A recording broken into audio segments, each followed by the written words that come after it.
Universitaris, alumnes, professors, científiques, personal de la UIB, gent investigadora, la gent del bar, bon dia. Ja me dic Esteban. Som una de les persones dels moviments que estem convocant aquest Ocupa la UIB.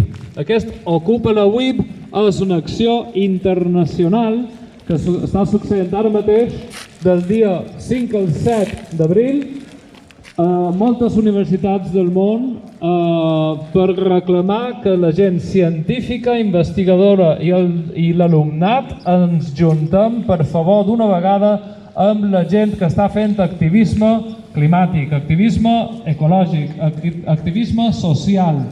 Les coses van a un ritme que no podem consentir, no podem tolerar, no podem ser part. Estem aquí estudiant, estem aquí preparant un futur, estem aquí tractant de tenir una vida per davant i, com probablement sabeu, la probabilitat de que arribem a ser majors, aquesta generació és bastant fluixeta, és bastant baixa. Si no, tenim una transformació socioeconòmica política a gran escala molt urgent.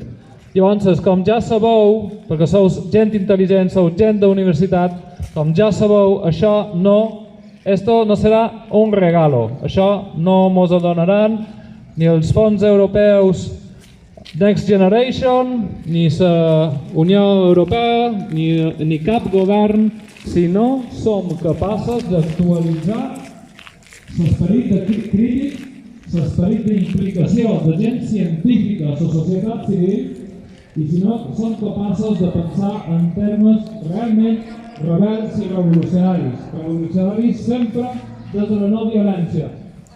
Ahir ja vam tenir un parell de xerrades, avui continuem.